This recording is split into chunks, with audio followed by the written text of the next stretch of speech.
Good evening, everyone. Welcome to our post-game press conference. We have here Mars Alba, Annie Mitchell, and Coach Tina Salak of the Atari Chargers who won in 5 sets against the Creamline Coal Smashers.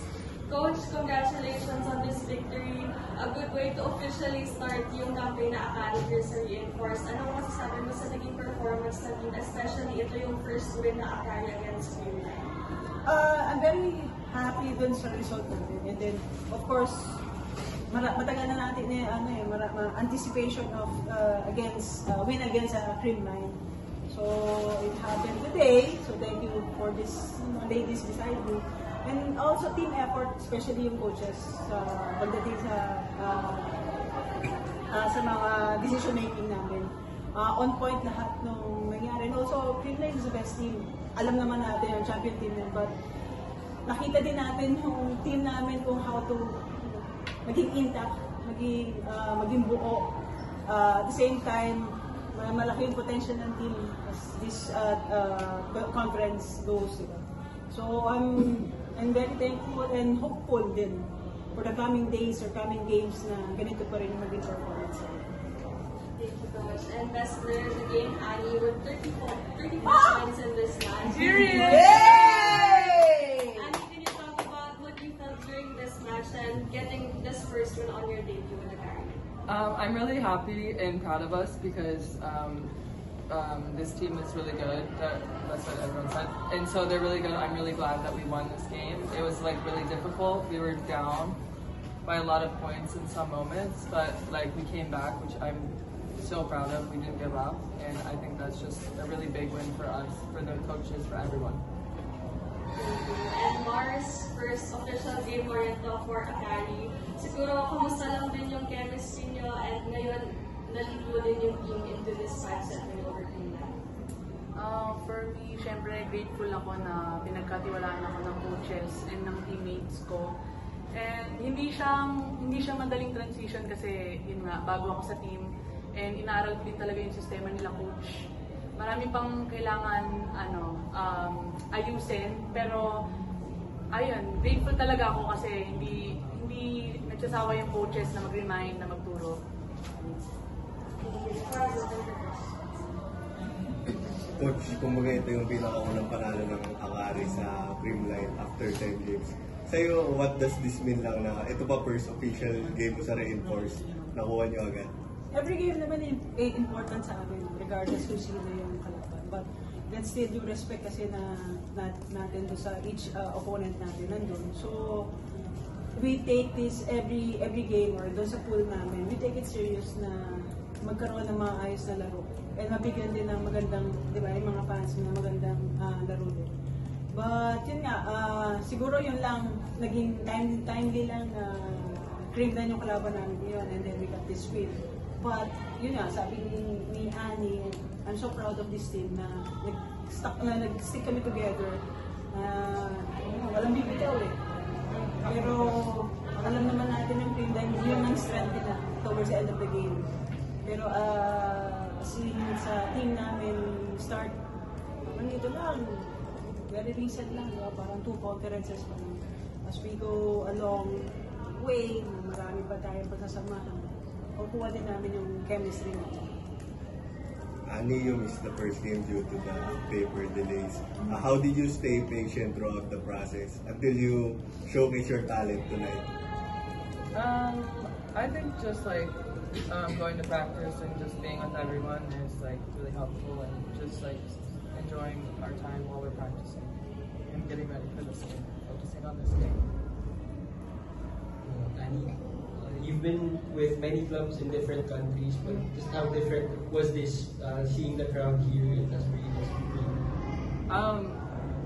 This is like one of in Brazil the crowds were like big like this in Indonesia, but the fans are like really interactive and like screaming, so it's like it's really fun, and like I enjoy it a lot.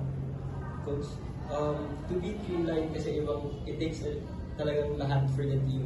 And to parang prove yourself as a contender din. Parang tingin mo ba ganito yung panalo na to prove that Akari can really vie for the championship? Dapat mag-lead kami, no? Mag-lead and leave din kami ng mark sa mga ibang teams, especially din sa pool. Hindi din kasi madali for us. Mahirap din yung transition. Also, yung mga players natin, yung iba din na like si Mars, coming from ibang teams. To make them gel together, mahirap. But seeing them playing kanina, iba na yung nagiging perspective ng bawat isa. So, we acted like a team right now.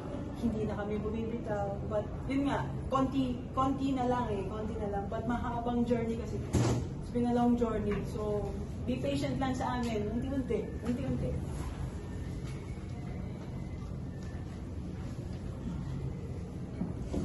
Coach, siguro wala kayo nung last finals, nung last first conference finals, big thing na yun. So, siguro sa team lang, meron bang dagdag motivation pa rin kahit pa paano.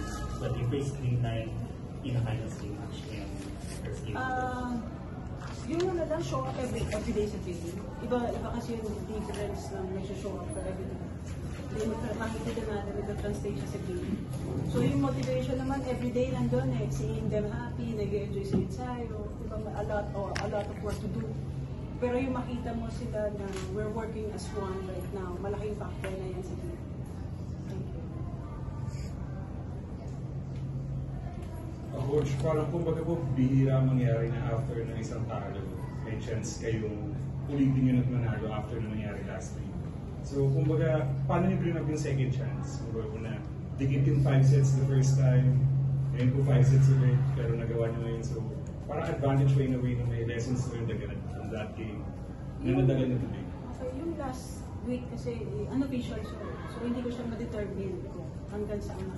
But, luckily doon sa mga locals natin, nakita natin yung growth and also kung paano natin na-improve din yung problema natin sa mga locals. But then, yun nga, sinasabi ko nga, nagkaroon tayo ng unofficial match yung last week. So, hindi ko siya pwede isama doon for me.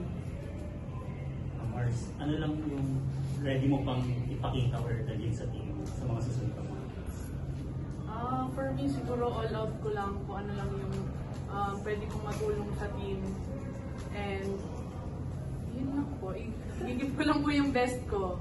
Kasi kahit pa paano, masaya ako, parang in a way, sumusunod sila sa gusto kong paikot sa loob. And ayun, happy ako kasi hindi talaga bumigay kanina. Nakita talaga yung puso talaga ng team and kung nasa na yung character ng bawat isa. More speaking of you made 21 excellent sets. 21. Mababa. And we saw you kanina your experimental, tapos naghahanap ka din ng rhythm inside the court. Tsaka may mga bagong combinations. For you, ano yung mga tinuro sa'yo, or paano yung confidence na binigay sa'yo ni Coach to like orchestrate yung mga ganong moves inside the court? Yun nga, pinapractice siya sa training and yung ginagawa lang talaga namin sa game, pinatrust namin yung sistema ng coaches. Kasi kapag nasunod namin yung sistema nila, maganda yung flow talaga ng laro. And yun, trust lang talaga sa isa't isa. Coach, di ba home rabbits mo yung Cavite? Okay. Pero bakoor. Oo, pero ano lang pakiramdam? Medyo malayo. Ano lang pakiramdam na? Actually, twice to. I'm very Oo. happy twice to. Ano lang pakiramdam na nananalo kayo dito sa Cavite? As a Caviteña, siyempre matapang kami. Char.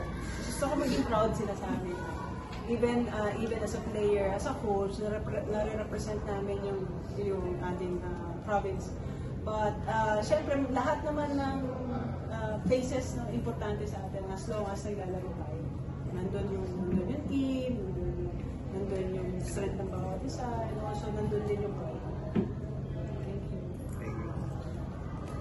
Coach, yung next game niyo will be against Cherry Vigo on Tuesday din agad. Paano lang makakatulong to with the tournament? Malaking motivation tong team nito for us. Actually, magiging masaya pa nga yung ensayo tomorrow, di ba? Kaya meron pa rin training tomorrow. We have training tomorrow, no? In spite and despite of this match. So we have to prepare for Tuesday. So magiging malaking motivation, mas ganado, I think mas ganado sila mag-ensayo tomorrow. So yun lang yung pwede ko maibigay sa kanila, yung training tomorrow. Right, Annie? Yes! Thank Thank you, Coach. Thank you.